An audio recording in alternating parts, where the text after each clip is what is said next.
Hi guys, welcome back to my channel. I'm so excited to see everyone back joining me again to see part 2 of my boob job vlog and horror story. It means so much. I don't think anyone understands. I know you're ready to see all the tea that I'm about to spill with all the receipts and all the extra stuff that I'm putting in the video. So with no further ado, here is the video.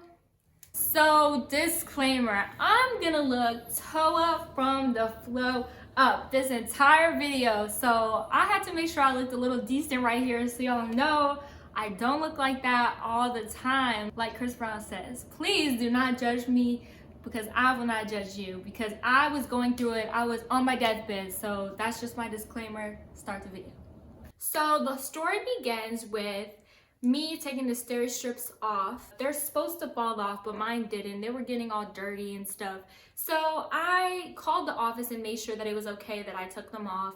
And she was like, they're fine to take off as long as you don't have any discharge. When I took them off, they had holes in the incision part. So I was like, maybe that's, normal, I guess. She made it seem like everything I was going through was so normal. So I was like, okay, there's nothing for me to really think about. So I took them off and I didn't think anything else.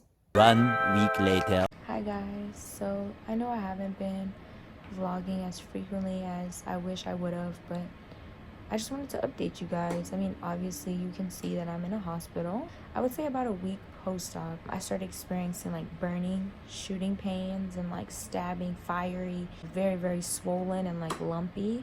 And it had discharge coming out, but at my follow-up appointment, I was told that that's natural and pretty much natural growing pains. My incision is supposed to have some type of discharge. Lies. I was just told it was natural, so of course I went about my life as normal. The shooting pains continued, but 4 days ago I got like really stiff. I couldn't even move, and I was in so much pain and pussing, and I actually took my temperature and I had 104-degree temperature. I had chills, nausea, night sweats. I called the office again and they told me that they could get me in the following Thursday, but I had been experiencing this night sweats and fever for 4 days, so I just couldn't take it. The following day, I decided to go to the urgent care. Going to the urgent care was so nerve-wracking for me because I was so afraid to be judged for my decision to go and have plastic surgery at my age. I felt as though like the doctor was going to judge me and treat me weird, and I was really afraid. I'm not even gonna lie, I just was like, I don't want to go because I know I'm gonna be looked at like, where is this girl's parent? But when I walked in the door, the doctor came and was like, my breast implant sister. And I was like, what? You have breast implants? She was like, yes, I do. Do you want to see them? And I was like, sure. Like, I just felt so relieved, and I really felt like God had sent me an angel that day. It really meant a lot that she had breast implants. It made me feel so safe. When I went, they looked at my incision. It was having discharge.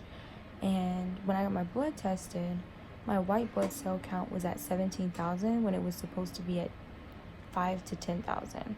After that, I got rushed to the hospital that I'm currently in now. I had like blood cultures, incision cultures, and urine cultures done. I've been in the hospital about 3 days at this point. I finally got a diagnosis about 2 a.m. this morning. I just don't even know what to do. I tested positive for MRSA, and it's a staph infection that's resistant to like all antibiotic. I just started the treatment for that. Right now I'm like in isolation, and people come in like Ebola fits. That's not funny, but it is. Like, people come in here really like gowned up, like gloves and vests, and it's so funny. On a good note, my white blood cell count has gone down from 17,000 to 13,000. It's still a little bit far from the normal of 5 to 10,000, but it's better than 17. And also, my temperature has gone down from 104 to 100. So, I mean, I'm improving. I'm just making sure I continue to keep God first and pray about it.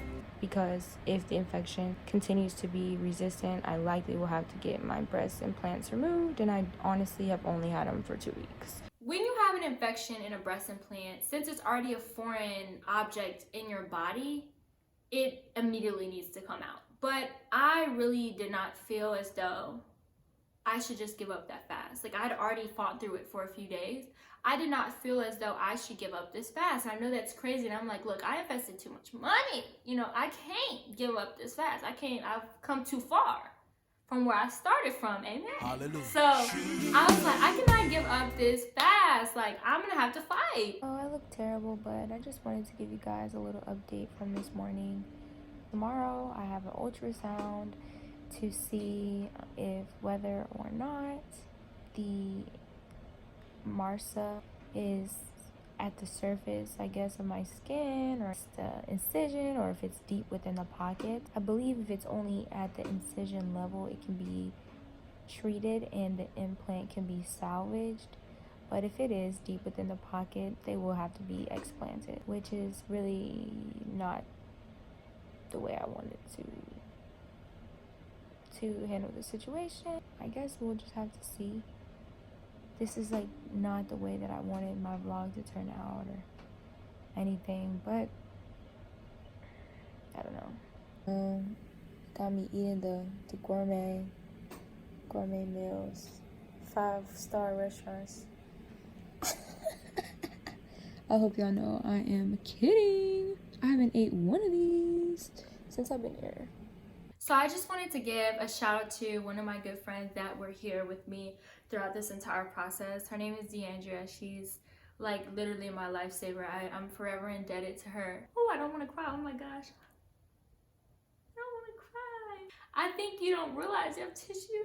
I think you don't realize how much people mean, you know, because that really, you know, she really saved my life. And I don't think people realize, like, that meant so much to me. I don't even think she realized, like, that meant so much to me. You know, she bathed me when I had my surgery. She came to my house and would bathe me. I couldn't bathe myself. I need to stop talking before I just mess up my whole makeup. Morning, guys. The nurse just came in and said that I should be getting my ultrasound pretty soon. I have a little bad news, not too much, but so my white blood cells went from 17,000 to 14,000. And now they're back at 15,000. They're going up. Bruh. So I just don't know. I just got back from I'm sorry I look so bad, y'all. Look at my hair. Terrible. Anyway, I just got back from my ultrasound. Honestly, it went great. They didn't see any like abscesses or pools of like infection or like infection in the tissue or the pocket, nothing. They didn't see anything but the implant and like the skin. But I think it just kind of made me like confused, like, okay, so now what? Like, what does that mean? Like, because I know I'm in here because I have an infection, and I know I'm in pain and all of this because I have an infection. So why can't you see it? I'm just gonna have to wait until I see the infectious disease doctor or the surgeon. So I'll keep you updated. Truly tired of eating this food. Like, where is the pepper? Where is Laris? Where is the garlic sauce? Just thought about it. Happy 3 weeks. 3 weeks post-op. Didn't expect I would be here 3 weeks post-op, but it's 3 weeks post-op. Let's get that. Ooh. You guys, guess what? I get released in 2 hours. It's been such a long journey, but we are finally finished. I don't think in that video I realized, like, my journey was so far from over. Like, that was just the literal beginning. Like, it was going to get worse. I was excited to get out the hospital, but little did I know that that was the easy part. You know, the fight was just gonna get harder. After I got out the hospital, every single week I had to meet up at the surgery center with the surgeon and nurse practitioners to monitor my progress. And I still had these humongous holes in my incision. I was walking around leaking. I had to change the wet to dry dressing every, like, I think 4 to 6 hours. And it was chunks of my body just, coming out, and I would take it off and it would be rotten pieces of flesh, and ugh, it was just so nasty. Ugh. In these pictures, he put silver nitrate on the holes in order to like patch them up, but honestly that just made it absolutely even worse because it just made the holes even bigger, and it resulted in my implant actually hanging out. It was hanging out, making squishy, like sloshy noises.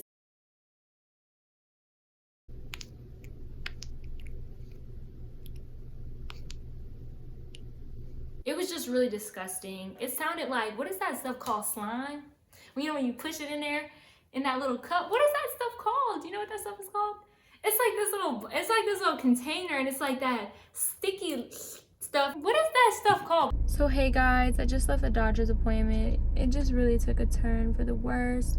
I go in there for like a normal checkup, and he's like, wow, I can see the implant coming through your skin. We need to take you back there and open it up and clean it out and stitch it back up. And I'm just like, we're gonna do this right now? Like, bruh.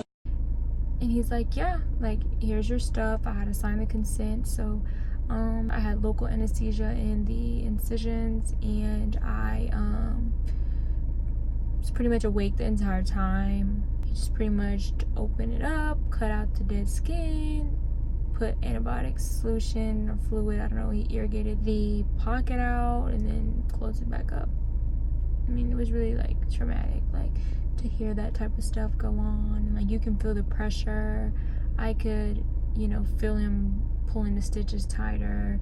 I could smell like flesh burning. I mean, it was pretty traumatic. I'm kind of like shucking up from it if you can't see. Yeah, I don't know. I'm just ready for this fight to be over. That's all I can say. Hi guys, sorry I'm like driving. The phone might be shaky, but I still wanted to vlog and tell my story. So today's the day after the procedure. I'm still kind of in pain. I'm on pain medicine, but I'm still in pain. I'm on Tylenol 3, so those aren't just like super strong, but no matter what, life goes on, you have to push through, which is kind of unfortunate. So right now I'm on my way to school. But anyway, like I said, today's the day after procedure. I'm just kind of ready for this all to be over with. I hope that what happened yesterday turns out to be positive and not negative. That's all I can hope. I'm really sick and tired of this whole issue that I'm having. Anyway, I just wanted to keep you guys updated. So this fight hasn't even stopped even now. A few weeks ago, I actually was right back in his office. My incision was healed, 100% healed. And I had this dark spot form at the end of my right breast, and I'm like, what is going on? Well, I didn't think anything about it. Well, one day I'm in the shower and I felt something, and I'm like, that's weird. And it was 2 little holes in that circle. So I'm like, oh my God, here we go. I'm like, these things have been complete chaos. Like, I never imagined this was gonna happen. Well, I'm in the shower the next day and I felt something poking me, and I'm like, what is this? So I'm, the adventurous, curious person I am, I lift up and I'm like pulling it. I'm like, what is this? I pulled a whole stitch out. So I went to the doctor and I'm like, I'm having stitches fall out of my incision, and leaving these huge holes in the side of my incision burning. I could get an infection again. I was diagnosed with spitting sutures, so my body didn't process them good at all. And I guess since I had 2 surgeries, it was put back open, opened up, closed, open up, closed. I guess that also made it worse. So apparently I'm gonna continue to have these little openings and stitches coming out until all of them have been spit out my body. So that's what sucks. I hope that I don't catch an infection. I hope we don't have to have a part 3 of this video, Lord. But I have to roll with the punches if you do. Overall, like, I can really say that this experience has been nothing less than life-changing. Like, I really value things now. You know, feeling your body like fighting its final fight to live. That's amazing. I'm really grateful for this experience, even though it was terrible and it was the worst few months of my life, but it was the best at the same time. All right, guys, that's part 2. I hope that you guys continue to tune in and that we become a little family. I'm excited and I hope that you guys continue to watch and grow with me as a person.